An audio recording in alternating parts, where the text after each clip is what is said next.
Halo semua, selamat datang lagi di channel Teman Menulis.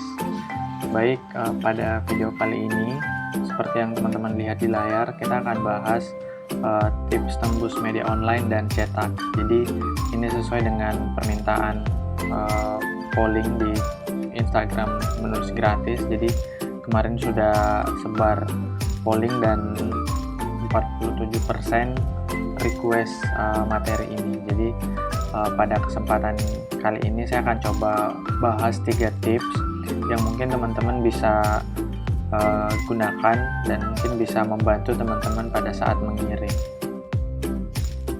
Nah, baik.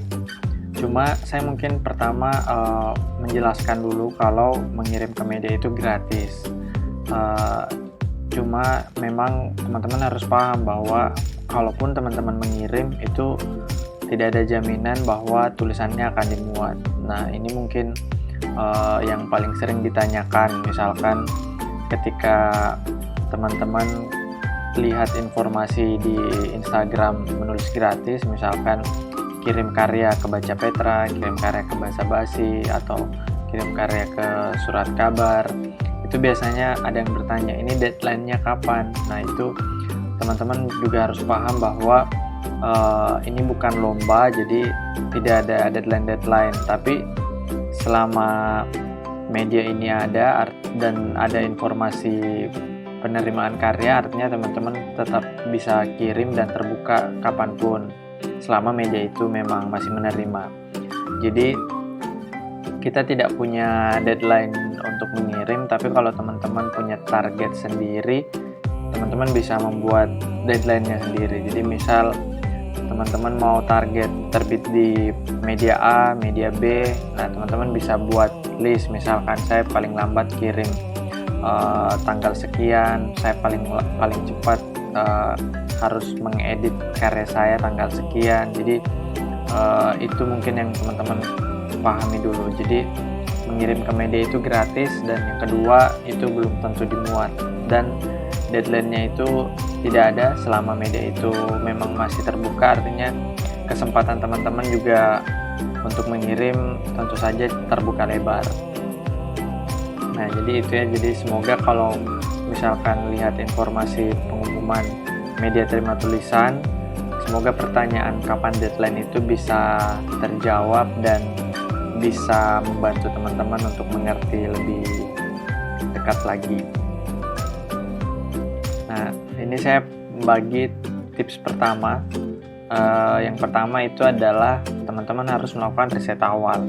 Nah, riset awal itu paling tidak teman-teman pernah mengunjungi situsnya. Jadi kalau misalkan teman-teman mau media online, teman-teman minimal pernahlah berkunjung, dan saya rasa itu bukan sesuatu yang sulit karena teman-teman sudah akses internet dan bisa langsung cek lewat handphone atau mungkin laptop, atau kalau misalkan teman-teman punya media cetak, dalam artian teman-teman dekat dengan bacaan-bacaan misal di kantor atau mungkin di sekolah, di perpustakaan ada media cetak, itu teman-teman bisa juga lihat di bagian kolom-kolom tertentu yang memang menerima tulisan. Jadi misalkan teman-teman di riset awal itu bisa melihat targetnya. Misal kalau teman-teman buka di koran terus lihat kolom cerpen, nah itu teman-teman bisa lihat, baca dan pelajari kira-kira ada tidak hal-hal yang penting saya pahami atau hal-hal menarik dari media ini, dan itu yang menjadi alasan utama sehingga cerpen ini dimuat misalkan.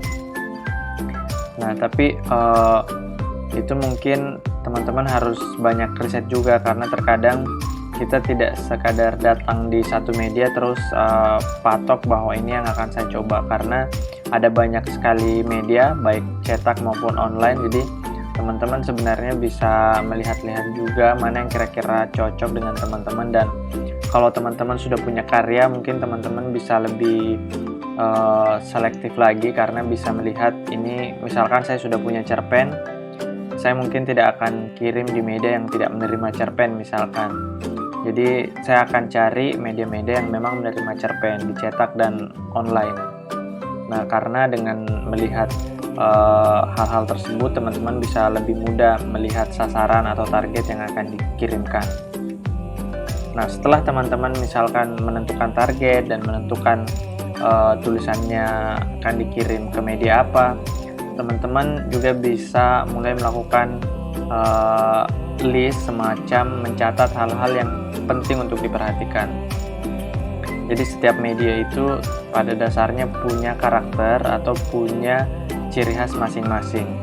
Nah, bagaimana kita mengetahui ciri khasnya itu biasanya kita perlu melakukan proses pembacaan dari beberapa karya yang telah dimuat. Nah, karena kita sudah membaca beberapa karya di dalam media itu, secara tidak langsung kemungkinan kita akan paham bahwa oh, kira-kira si editor atau redakturnya ini suka tulisan dengan gaya seperti ini, suka dengan penyampaian seperti ini, dia sukanya menjelaskan poin utama dulu baru penjelas. Tapi ada juga media yang dia lebih suka misalkan kita bertele-tele dulu di awal, nanti kemudian di tengah baru inti-intinya, di bagian akhir kita buat rangkuman singkat. Nah, itu teman-teman mungkin akan agak menantang ya, karena kita butuh waktu dan butuh proses untuk memahami lebih jauh. Tapi di bagian tips pertama ini atau riset awal ini, teman-teman intinya harus melakukan kerja-kerja observasi, mengamati secara langsung, mempelajari dengan seksama dan melihat hal-hal yang bisa teman-teman evaluasi ke dirinya atau ke karyanya. Jadi kalau teman-teman sudah melakukan riset awal yang baik, mungkin di proses selanjutnya atau tips-tips berikutnya itu akan lebih memudahkan. Nah, itu dulu. Jadi sederhananya teman-teman bisa melakukan riset awal dengan cara berkunjung ke media. Dalam artian kalau ini media online kita bisa berkunjung ke situsnya langsung. Tapi kalau media cetak silakan akses bisa e-papernya atau bisa langsung koran cetaknya, atau bisa langsung masuk di situs korannya, karena sekarang sudah cukup banyak koran-koran yang aktif dan update di media sosial atau mungkin situsnya. Nah, lalu yang tips kedua, kalau teman-teman misalkan belum punya tulisan atau mungkin punya tulisan, teman-teman tetap harus melakukan langkah kedua ini, yaitu rancang tulisan. Jadi kalau teman-teman sudah melihat dari riset pertama atau tips pertama tadi, mungkin teman-teman akan mengetahui beberapa hal. Di sini saya contohkan ada 4 poin. Yang pertama, tema. Jadi misalkan contoh kalau teman-teman mau kirim cerita pendek di koran Republika, itu biasanya mereka suka tema-tema yang religi. Tapi ada juga koran yang misalkan dia lebih suka dengan masalah-masalah sosial atau mungkin masalah-masalah keseharian dan dibahasnya dengan perspektif yang umum saja. Nah, itu ada juga. Jadi tergantung pemahaman teman-teman dan bagaimana teman-teman menemukan target tulisannya yang sebelumnya kita sudah bahas. Nah, lalu yang kedua, gaya penulisan. Nah, gaya penulisan itu entah cerpen, esai, opini, mungkin punya gayanya masing-masing. Jadi misalkan di Kompas, kalau di bagian opini mereka lebih suka kalau tulisan kita itu punya argumen sendiri dan punya semacam gagasan dalam memecahkan sebuah masalah. Jadi kalau teman-teman misalkan mau bilang banjir itu berbahaya, teman-teman perlu menjelaskan kenapa banjir itu berbahaya dan perlu memberikan semacam solusi atau aksi-aksi praktis yang bisa menyelesaikan masalah itu. Nah, di koran yang berbeda atau di media lain, teman-teman mungkin bisa saja hanya menulis tentang masalah banjir, dampak banjir, tanpa menjelaskan solusi atau menjelaskan upaya-upaya untuk mengatasi masalah itu. Nah, itu akan kembali lagi ke medianya. Jadi kalau teman-teman sudah sering baca, sudah rajin berkunjung, dan sudah melihat tulisan-tulisan yang dimuat, saya rasa hal-hal seperti itu akan dengan sendirinya teman-teman akan paham. Nah, lalu di bagian selanjutnya saya menulis panjang tulisan, ya karena kadang kita nulis cerpen itu kepanjangan, sementara media cetak itu punya batas tertentu. Meskipun sebenarnya media online itu tidak terbatas, dalam artian dia punya ruang yang bebas untuk menampung tulisan panjang, tapi ada juga media-media yang memang secara tegas memberikan batasan kepada tulisan-tulisan kita. Misalkan cerpen, opini, esai, biasanya misalkan mereka bilang maksimal 1000 karakter, maksimal 3000 karakter. Jadi itu harus teman-teman perhatikan. Jadi semisal tulisannya masih kurang 100 kata, nah silakan ditambahkan. Kalau tulisannya kurang kepanjangan 300 kata, ya itu perlu dihapus lagi. Dan biasanya kalau kita menghapus mungkin struktur ceritanya juga beda, dan itu butuh penyesuaian lagi. Jadi di bagian ini kita butuh lebih kreatif dan butuh siasat-siasat tertentu supaya ide dari tulisan kita itu tidak hilang meskipun kita sudah memangkasnya atau menyesuaikan dengan karakter media itu.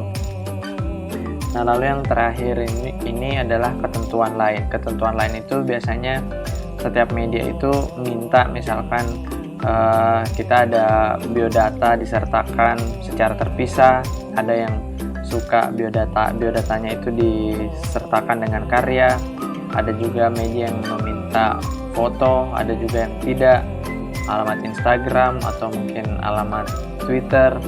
Nah, ketentuan-ketentuan ini mungkin teman-teman bisa perhatikan juga dalam merancang naskah yang akan dikirim atau tulisan-tulisan yang sudah disiapkan, karena ada juga beberapa redaktur yang tegas atau mungkin mereka punya ketentuan tersendiri. Misalkan kalau berkas-berkasnya tidak dilengkapi, mereka langsung hapus atau mereka langsung tidak membaca karya teman-teman. Jadi kan sayang kalau misalkan karyanya teman-teman itu sudah bagus, sudah oke, tapi karena terhalang oleh ketentuan-ketentuan lain, misalkan tidak melengkapi biodata, tidak melengkapi nomor rekening misalkan, nah itu sangat disayangkan. Karena kalau teman-teman berharap medianya menghubungi bahwa ini kurang, kayaknya kemungkinannya kecil. Jadi sebisa mungkin teman-teman sudah mempersiapkan itu dan tidak melakukan kesalahan-kesalahan kecil sehingga karya teman-teman itu bisa terabaikan begitu saja. Nah, jadi di tips yang kedua ini teman-teman, yang paling penting sih teman-teman sudah paham dari riset awal. Kemudian ketika riset awal itu sudah lengkap, teman-teman bisa menyesuaikan atau merancang naskah yang akan dikirim dengan pertimbangan di tips yang pertama itu. Nah, lalu yang terakhir dari tiga ini adalah kita perlu lebih semangat lagi. Kita bisa kirim 2 atau lebih. Dalam artian kalau teman-teman menulis karya pertamanya kemudian ditolak, teman-teman semoga tidak langsung patah semangat, karena teman-teman harus paham juga di setiap media itu pengirim dalam sehari itu bisa cukup banyak. Jadi misalkan ada media yang dalam sehari itu ada 50 pengirim, ada 20, ada 30. Nah, ini mungkin teman-teman juga harus sadar, kita mungkin kadang tidak berhasil lolos seleksi. Jadi kalau kita kirim lagi itu berarti kita membuka peluang baru. Jadi saya sih selalu bilang percobaan pertama itu kemungkinannya di bawah 50%. Apalagi kalau misalkan kita adalah penulis pemula. Kadang penulis pemula itu bisa dikenal setelah mengirim beberapa kali, dan akhirnya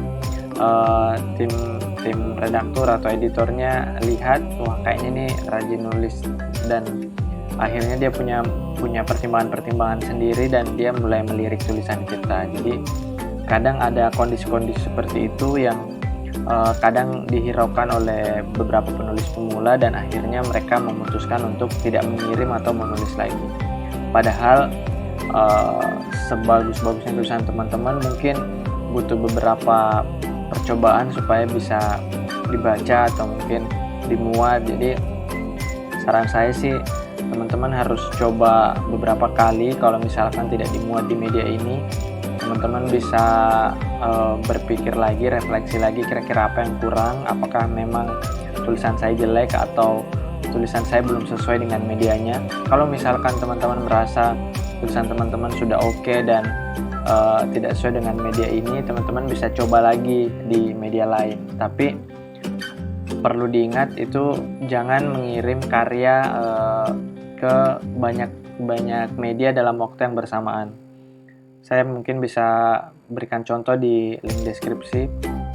Kita sempat bahas ada kesalahan fatal, nah mungkin teman-teman bisa cek itu. Jadi idealnya teman-teman kirim naskahnya itu di satu media dan kemudian tunggu sampai masa waktu yang ditentukan, misalkan 2 minggu setelah mengirim tidak ada kabar dan media itu sudah menjelaskan di ketentuan syaratnya bahwa ketika 2 minggu tidak dimuat artinya itu sudah ditolak dan bisa dikirim ke media lain. Nah itu baru teman-teman bisa.